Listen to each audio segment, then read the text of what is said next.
नमस्कार दोस्तों, स्वागत है आपका स्टडी आईक्यू में। आज हम लोग एक रीसेंट न्यूज के बारे में बात करने वाले हैं जहां पे इंडियन कैबिनेट ने अप्रूव किया है, जहां पे 4 फिल्म रिलेटेड जो बॉडीज है, ऑटोनोमस बॉडी थी, उनको मर्ज कर रहे हैं एक पर्टिकुलर यूनिट के अंदर। थोड़ा सा फैक्चुअल डिस्कशन होगा but I will try to make it more interesting for you. So let us begin our discussion. उससे पहले मैं हूं आपका दोस्त और होस्ट राहुल साइगोनकर। अगर आप मुझे फॉलो करना चाहते हो, you can follow me on the ID Rahul Sai 222। अगर आपको कोई डाउट है, कोई सवाल है, आप मुझसे कनेक्ट होना चाहते हो, you can directly message me on Instagram. Study IQ has brought a comprehensive prelims cum mains program for UPSC 2021. So good news for you. Please avail the service. For more information, download the app from Google Play Store. And don't forget to subscribe to Study IQ. Right. खबर के बारे में पहले बता दूं आपको। हाल ही में union cabinet ने यह डिसाइड किया है कि 4 गवर्नमेंट रन फिल्म और मीडिया के जो यूनिट थे उनको मर्ज करके एक ही यूनिट में डाला गया है। देखिए, द फिल्म्स डिवीजन एक यूनिट है, the directorate of film festival एक यूनिट है, the national film archives of India एक यूनिट है और द चिल्ड्रंस फिल्म सोसाइटी एक यूनिट है। इन चारों के मिलाकर एक ही बॉडी में मर्ज किया जा रहा है। ऑलरेडी एक बॉडी है नेशनल फिल्म डेवलपमेंट कॉर्पोरेशन, अभी यही बॉडी है जो इन चारों का भी कामकाज संभालेगी। तो this is a very interesting news because Modi government has been on a spree of mergers. पहले भी हम लोगों ने देखा है कि बहुत सारे ऑटोनोमस बॉडीज को मर्ज किया गया था। तो चलिए सबसे पहले बात करते हैं इन बॉडीज के बारे में। देखिए, फिल्म डिवीजन 1948 में एस्टैब्लिश हुआ था और सबसे जरूरी इंफॉर्मेशन ये है कि ये सारी बॉडीज जो है किस मिनिस्ट्री के अंडर आती है, आपको याद रखना है, ministry of information and broadcasting के अंडर आती है, मिनिस्ट्री ऑफ आई&बी।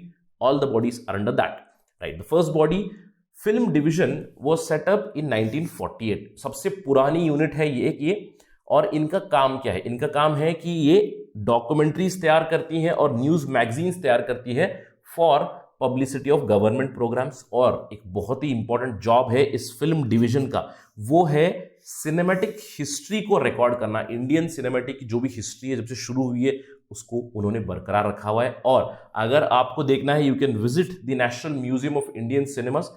पिछले साल ही शुरू हुआ था, जनवरी 2019 में प्रधानमंत्री मोदी ने इसको इनॉग्रेट किया था। तो इसी के साथ एक सवाल पूछना चाहता हूं, मुझे बताइए आप कमेंट सेक्शन में, इंडिया की सबसे पहली मोशन पिक्चर कौन सी थी? और साथ ही साथ मुझे ये बताइए, इंडिया की सबसे पहली वॉइस वाली मोशन पिक्चर कौन सी थी? यानी कि first motion picture and first sound based motion picture, क्योंकि पहले जो शुरू हुई थी उसके अंदर आवाज नहीं होती थी, केवल पिक्चर होती थी। Let me know about the details. सारे हमारे व्यूअर्स जो भी है कमेंट्स पढ़ेंगे and let them know, it is very important for competitive exams, right. Second body के बारे में बात करते हैं, national film archives of India. इसको एस्टेब्लिश किया गया था 1964 में और इसका प्राइमरी काम यह है कि वो इंडियन सिनेमैटिक हेरिटेज को प्रिजर्व करने की मुहिम में लगा हुआ रहता है। देखिए, आप देख सकते हो, national film archive of India where the heritage of India's cinema comes alive, ये इनका मोटो है। तो चलिए थर्ड बॉडी के बारे में बात करते हैं, डायरेक्टोरेट ऑफ फिल्म फेस्टिवल। नाम से ही पता चल रहा है कि फिल्म फेस्टिवल से इनका कुछ जुड़ा हुआ काम है। 1973 में सेटअप की गई थी ये directorate of film festivals, again ministry of information broadcasting के अंडर है। ये जो ऑर्गेनाइजेशन है ये बेसिकली इनिशिएट करता है और प्रेजेंट करता है जो इंटरनेशनल फिल्म फेस्टिवल्स होते हैं इंडिया में। एक बहुत ही इंपॉर्टेंट फिल्म फेस्टिवल होता है गोवा में। इसके अलावा जो नेशनल फिल्म अवार्ड्स होते हैं और इंडियन पैनोरामा जो होता है, यही ऑर्गेनाइज करते हैं। फोर्थ बॉडी है चिल्ड्रंस फिल्म सोसाइटी। नाम से ही पता चला, चिल्ड्रंस फिल्म सोसाइटी। इनका मोटो है promoting every child's right to entertainment. 1955 में सेटअप हुई थी ये बॉडी और इनका स्पेसिफिक ऑब्जेक्टिव ये है कि बच्चों को, यंग लोगों को वैल्यू बेस्ड एंटरटेनमेंट मिले थ्रू फिल्म्स।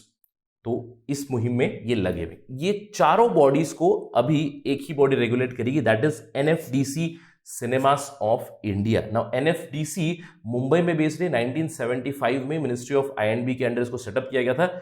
इनका काम है कि ये इंडियन सिनेमा को क्वालिटेटिवली एनहांस करे। फाइनेंसिंग में भी इनका रोल है। इनका बेसिक आइडिया है कि ये प्लान करेंगे, प्रमोट करेंगे और ऑर्गेनाइज करेंगे ताकि इंडियन फिल्म इंडस्ट्री ही डेवलप हो जाए और एक्सेलेंस पाए फिल्मों में, राइट। इन चारों बॉडीज को अभी NFDC ही हैंडल करेगी। ये तो काफी अच्छी खबर है, लेकिन अब आपको लग रहा होगा कि सरकार ने ये क्यों किया।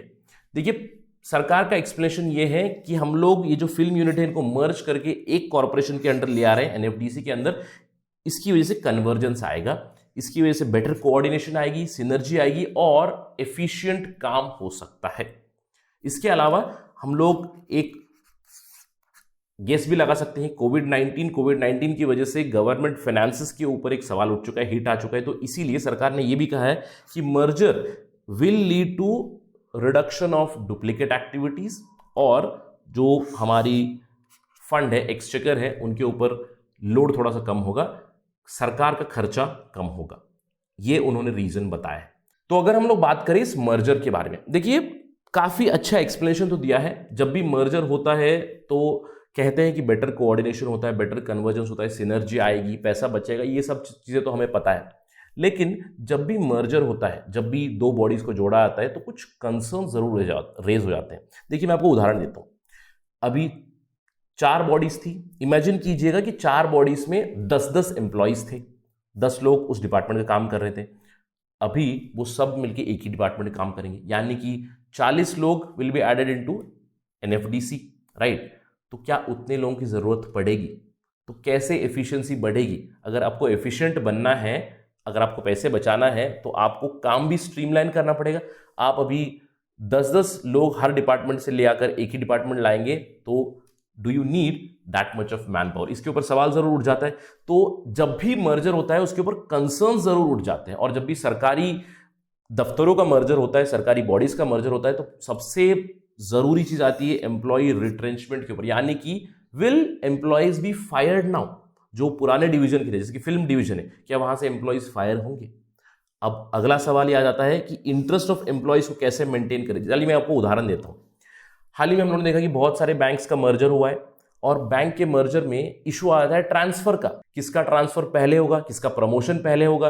देखिए बहुत सारे बैंक है, जैसे कि पहले यूनाइटेड बैंक ऑफ इंडिया था, उसको मर्ज कर दिया पंजाब नेशनल बैंक में, तो किसको प्रेफरेंस मिलेगी? पीएनबी के एम्प्लॉयज को, जो अर्सवाइल पीएनबी था उसके एम्प्लॉयज को, या फिर यूनाइटेड बैंक के एम्प्लॉयज को? तो ये सारे सवाल उस टाइम पे भी उठे थे जब मर्जर हुआ था, और यहां पे भी वही होता है कि सारे एम्प्लॉयज का इंटरेस्ट आप कैसे मेंटेन करोगे, सवाल ये जरूर उठते हैं। और इसके ऊपर सरकार ने एक गारंटी दी है कि जब ये एक्सरसाइज होगा, जहां पे कन्वर्जेंस लाई जाएगी, कि हम इंश्योर करेंगे कि सारे एम्प्लॉयज का इंटरेस्ट बरकरार रहे और किसी को भी नहीं निकाला जाएगा। तो ये तो आगे चल के पता चलाएगा कि क्या सरकार कन्वर्जेंस लाएगी, क्या एफिशिएंसी आएगी, इतने लोगों को रखकर कैसे एफिशिएंसी आएगी, ये हम लोग देखेंगे इस मर्जर के बाद। अब हम लोग अगले सवाल पे चलते हैं कि क्या ये सडन डिसीजन था? देखिए ये सडन डिसीजन नहीं है, क्योंकि नरेंद्र मोदी सरकार की एक मुहिम ही है कि वो ज्यादा से ज्यादा डुप्लीकेशन कम करना चाहते हैं। इनफैक्ट नीति आयोग का भी एक रिकमेंडेशन था कि ऑटोनोमस बॉडीज बहुत ज्यादा है इंडिया में, उनको आप मर्ज कीजिएगा। तो you can see a news from 2017, जहां पे आप देख सकते हो Narendra Modi government cracks down on autonomous bodies for closure, उनकी फंडिंग कट की जा रही है, मर्जर की जा रही है। तो ये बहुत पहले से ही चल रहा है। इनफैक्ट 2017 के फाइनेंस बिल में भी बहुत सारे ट्राइब्यूनल्स को मर्ज किया गया था, और अभी हाल ही में सरकार ने ऑलरेडी एक मुहिम छेड़ दी कि वो मिनिस्ट्री वाइज रिकमेंडेशंस और नोट्स बना रहे हैं, ताकि वो ऑटोनोमस बॉडीज जो डुप्लीकेट काम करते हैं, यानी कि मल्टीपल सेम काम कर रहे हैं, या फिर जो एफिशिएंट नहीं है, उनको शट डाउन करने की बात कर रहे हैं, मर्ज करने की बात कर रहे हैं, ताकि कॉस्ट को रैशनलाइज करें। और हम लोगों ने देखा है अभी यहां पे कि 4 फिल्म बॉडीज को मर्ज करने का ऑलरेडी कैबिनेट ने अप्रूवल दे दिया। इसके अलावा अगर हम बात करें, सरकार ने बहुत सी चीजें रिकॉग्नाइज की हैं, जहां पे बहुत सारी रिकमेंडेशन आ रही है, जहां पे ये कहा जा रहा है कि सरकार is looking to merge the registrar of newspaper with the press council of India, Indian brand equity foundation जो department of industry and commerce के अंदर आता है, उसको इन्वेस्ट इंडिया में मर्ज करने की बातें चल रही है, और पब्लिकेशन डिवीजन जो है आई&बी मिनिस्ट्री में, उसको bureau of outreach and communication में मर्ज करने की बातें चल रही है। इसके अलावा बहुत सी बॉडीज को शट डाउन करने की बात की है। सरकार ने ये रिकमेंडेशन दी है कि dozens of autonomous bodies should be shut down to rationalise cost, और हम लोग देख सकते हैं कि सरकार ने कुछ बॉडीज को आइडेंटिफाई किया है, जैसे कि नेशनल प्रोडक्टिविटी काउंसिल को, सॉल्ट कमीशन को, टैरिफ कमीशन को, the cotton advisory board, British India corporation, handicraft and handloom export corporation, in bodies को शट डाउन करने की बात चल रही है। तो बहुत ही जल्द ये भी खबर आएगी कि बहुत सारी बॉडीज शट डाउन हो रही है और भी बॉडीज मर्ज होगी, क्योंकि ये बहुत पहले से चलता आ रहा है कि एफिशिएंट गवर्नेंस देनी है। सरकार का मोटो है मिनिमम गवर्नमेंट मैक्सिमम गवर्नेंस, तो उसके लिए कम से कम बॉडीज हो तो बेटर गवर्नेंस भी मिलेगी। ये उन्होंने बात पहले से ही की है। तो लेट अस वेट कि ये जो रिकमेंडेशन है उस पर कुछ डेवलपमेंट होगी या नहीं। अगर होगी तो हम आपको जल्द से जल्द लाएंगे स्टडी IQ पे। That is it from my side on this part of discussion. Thank you for watching. जय हिंद।